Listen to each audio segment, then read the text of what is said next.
Hey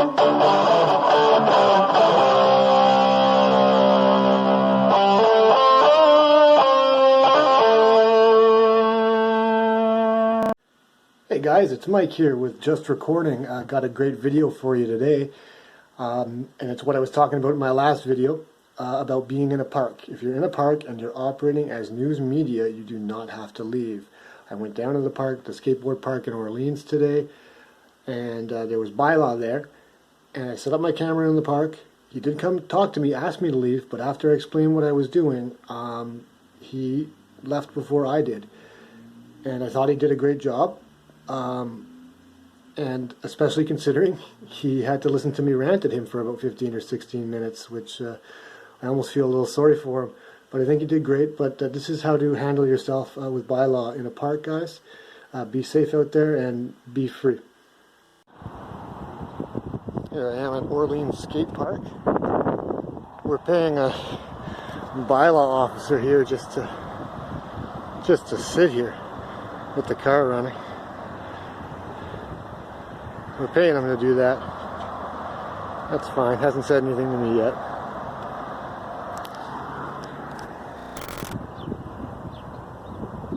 But like I said, people, look, didn't say a word to me. You can be in the parks. All you got to do is be media. You can be in the parks all day long.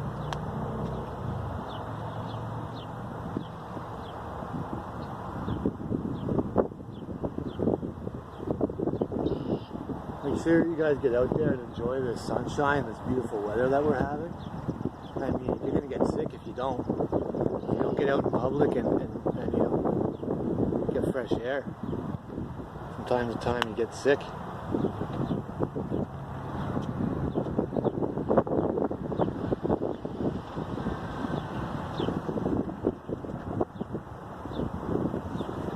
Hey, how's it going? Good, how are you? I'm pretty good. I'm sure you're still aware that the skate parks are still closed. Yeah. I know you're not using the skate park, but I'm going to have to ask you to leave. Okay. That's pretty much it. Right. I'm an essential service. I'm media gathering content for a story. So, yeah, if you look under the essential services in Canada, right, the same reason why a city worker could be here emptying the garbage, or a police officer could be here responding to a call, I can be here conducting my story for the news. Yeah, what exactly are you writing? It's a... You're not doing like too into detail, or it's more just curiosity? It's more of a channel. Okay. It's a news channel. Like, are you your own blog writer? Or something? I work for myself. I'm independent media. But like a website kind of thing? Yeah. Okay. And it's just about government accountability and freedom, really. Those are the two things that my channel's about. Okay. Make sure that the government does their job, because as the government's employer, that's my job, to make sure that my employees are doing their job. So when I see that my tax dollars are being spent, paid to have someone sit here all day, that kind of bothers me, you know? No, that's understandable, but... I think... You're my coworker there? No, both of you. I mean... Yeah. Just to just sit in the parks all day, it kind of seems like a waste of my tax dollars. So honestly, man, it upsets me too that I have to do it. yeah, I'm sure it does. And like I said, I saw you playing on your phone. I said, yeah, if I was told to do nothing all day, I'd be playing on my phone too.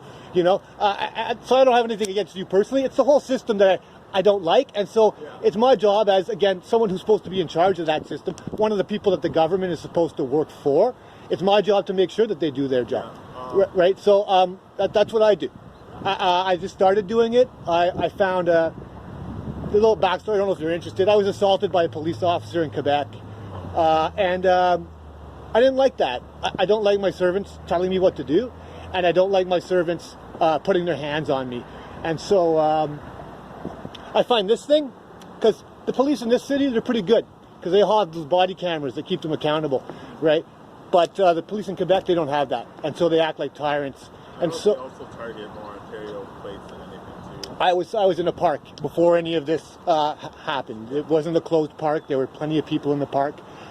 The officer decided to roll in and bark orders at the whole park on his loudspeaker about smoking marijuana in the park.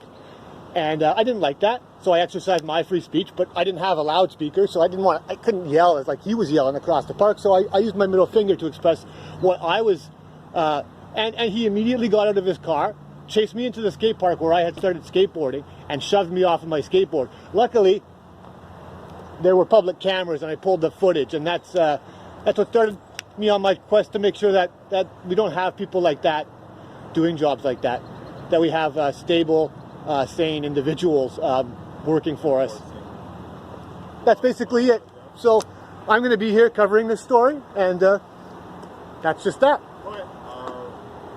Do you know how much longer you're going to be using the skateboard for? Well, basically the story is again about government, so I think probably when I see you go, then I'll probably leave. The story will be gone, and there'll be no reason for me to stay here. Oh, okay, yeah, because I was about to stop too. But, Okay, so I'll just wait for that, and then I'll probably leave. I ride a motorcycle too, so I also want to ask what kind of motorcycle that is. It's a Ninja 500, Okay. 2003, I believe. Yeah, because I got my motorcycle 2 years ago, 2016 CBR 500R. Okay, how do you like it? I feel like I want something with more power already. Had it for 2 years. I'm the same way. I've only had this a year. I can feel myself wanting something more, but I'm glad I took this bike first. As a beginner? As kind of like an intermediate. I've rode motorcycles for a while, but this was my first sport bike, and I decided to go easy on it, and it was a good deal, so I couldn't pass it up. Yeah, it's like, I'm only 22, and if I wanted, I got my bike when I was 20. Yeah. If I wanted a 600, the insurance would be $9,000 a year for me. Right. And I was like, that's not happening at all. So. Well, yeah, that's good. But yeah, so if you have any questions you want to ask me, anything I can help you out with? No. I mean, I try to ask all my public servants whether they care about the law more than what's right and what's wrong. Which one they care about more. You know, I don't know. I care about what's right and what's wrong. And so I learned the law, because when you learn the law, it helps. Being in a system that's run by laws, but I don't need them. I'm a good person. Good people don't need laws. Bad people, they'll find a way around laws. And so I kind of think they're kind of useless. I think we only need one rule as a human civilization, and that's respect. Someone gives me respect, I give it back. I tend to treat people, you were respectful to me, I wasn't rude to you, I don't believe. I try to be respectful to people who are respectful to me, and I try to give what I get. So, you know, I appreciate you. I appreciate the people that I pay to serve me. I just want to make sure that they're all serving, that they all have a use, right? Because I have to work twice as hard in the public sector to make the same kind of money. Maybe not as you, but I say, I don't know. I haven't looked into the salaries of the bylaw officials, but in general, the government makes more than the private sector for the same amount of type of work. And so I expect more from the people that I pay than to be, well, first of all, again, this is just superfluous knowledge, but I was away for the winter. I came back and I was told I had to stay in my house for 14 days, even though the country I came from has maybe a tenth of the rate of this supposed virus as everywhere else. And I left a country that was free, and I came back to a country where the government was telling people where they can and can't stand, and what they can and can't do. And that's not okay with me. I'm not okay with that. It's not for the government to tell the people what to do. It's for the people to tell the government what to do. We already had laws defining what the government can and can't do during quarantine for this exact reason. If there was a pandemic, this is what we would do. And then the pandemic happens and they change all the laws. Well, that's not how we're supposed to be operating. You know, the panic sets in and people do stuff under this panic mode where everyone's fearful and they're not thinking for themselves. They're not clearly thinking, hey, what happens if I stay at home and I don't get any sun and I don't expose myself to the bacteria around me? What's going to happen to me and my immune system? People are going to get sick, but it's not because of this virus. It's because the people are being told to do the exact opposite stuff that makes them healthy. Go out and get exercise and mingle. That's what makes people healthy. That's what kills diseases, because we develop herd immunity to diseases as we get out in public, right? This will backfire big time. It already has as far as the economy goes. I'm jobless. I don't know how long I'm going to pay my mortgage for. Luckily, I don't have kids, so at least, no, I'm not putting anybody else out. It's just me, right? So this is already poverty causes crime. And when there's more crime, they'll just hire more police rather than get to the root of what's causing this, right? Which is shutting down the economy. The virus didn't shut down the economy. The government did.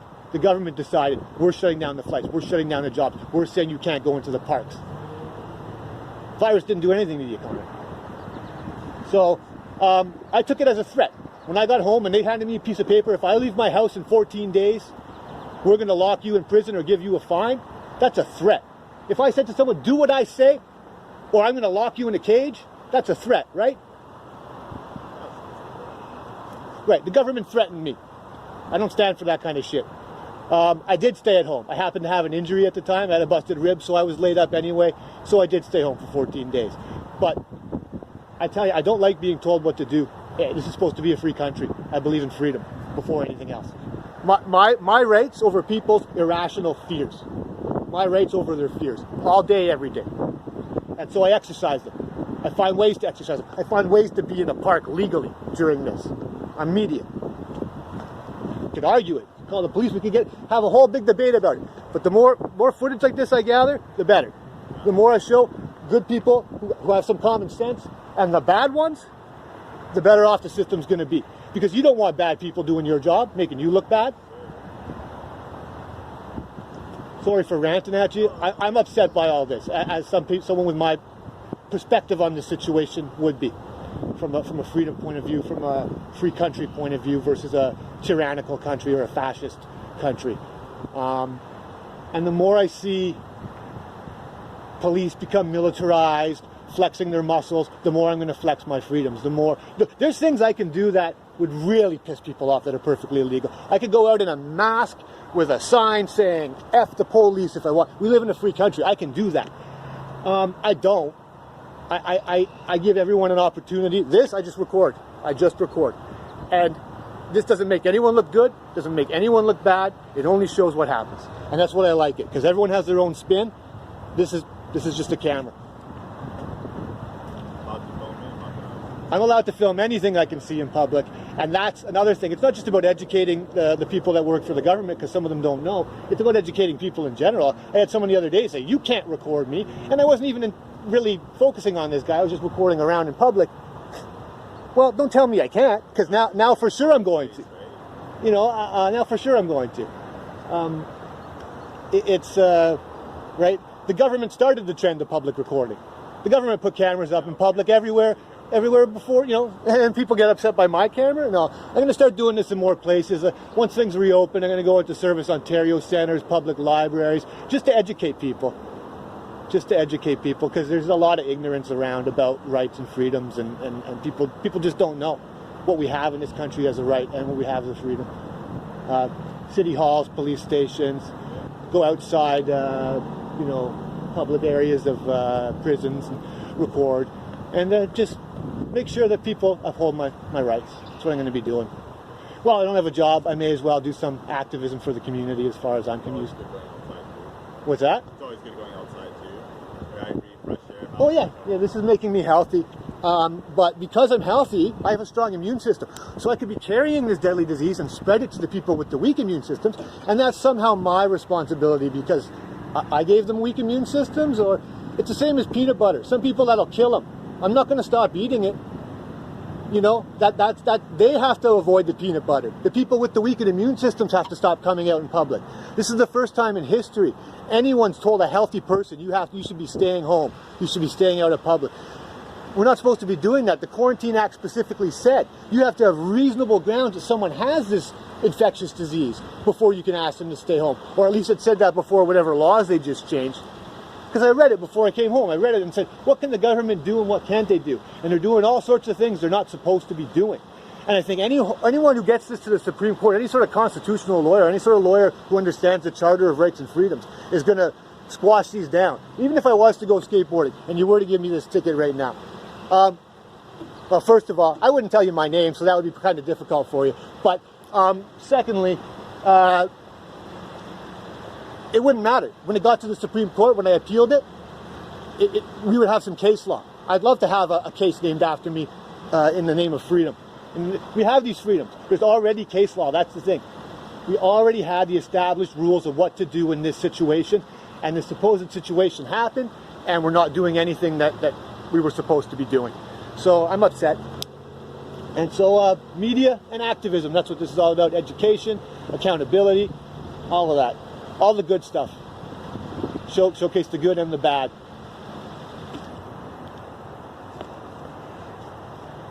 Yeah, I'm pissed off.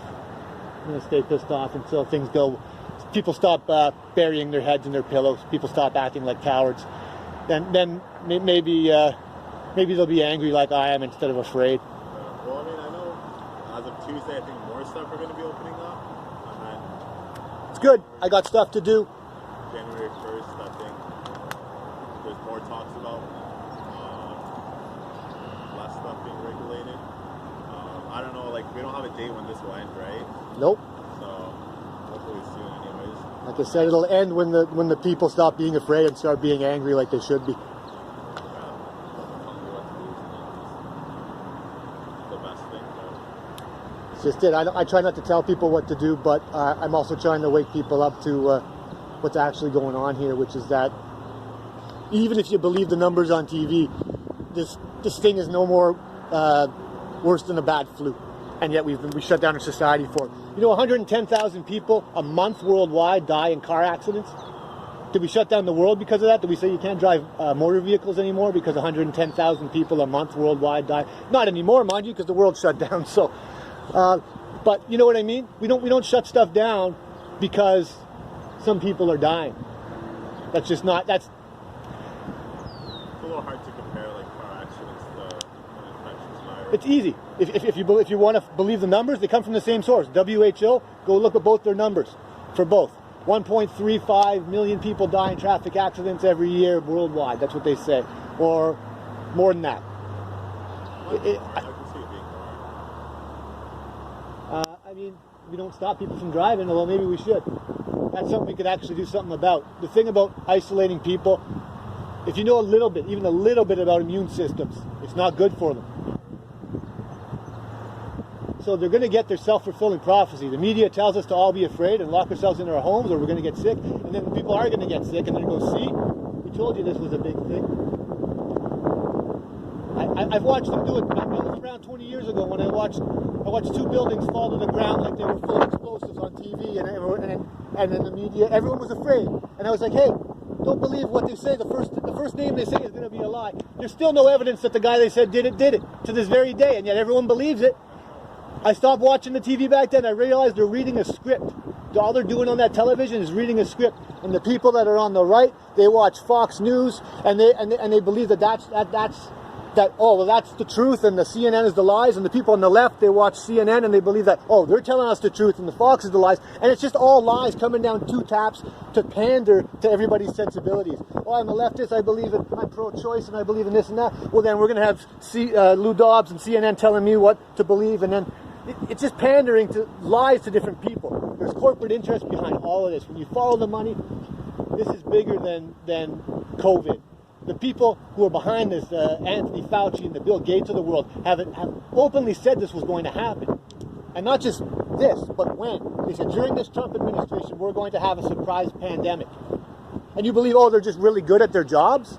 They just knew that to that level, that they were conducting drills for this exact scenario less than a month. It's called Event 201. If you look at that and you don't think that you think that you have to either believe that they're psychic or involved in this whole thing. One of the two. It's impossible that they would know the information that they knew a month before anybody had this coronavirus. So I look into stuff. I don't just do what my government says. I don't just do what my media tells me to do. I go out and I try to break the paradigms. When I see someone wearing a mask, I tell them, hey, you look ridiculous. I'm just letting you know. I'll leave after you do. Your own research and believe in your own stuff, right? Well, it's not even about beliefs. It's about rights over fears. Because this virus is a belief, as far as I'm concerned. I don't see it. So it doesn't exist until someone proves it does to me. Right? So that's a belief as far as... I'm not the one saying something exists. The people saying something exists have to prove it. I don't have to prove it doesn't exist. They're claiming it. Okay, you're claiming this exists, prove it. And then prove that it's more important than my rights. Prove that violating my rights is going to do anything to help this. And they haven't done any of that. They don't just get to do this. This is a free country. Like I said, I'll be here gathering content for my story, and when there's no more story, I'll be gone. All right, that was stuff to cut out. Last chance, any questions you have for me? Are you happy with my service? Yeah, man. You didn't try to violate my rights or do anything. So I don't have an issue with you. I mean, I think government's overspent in general, especially in this town. But you personally, no, I don't think we need as many police and bylaw. I think we should be focusing on the root causes of crime rather than law enforcement, personally.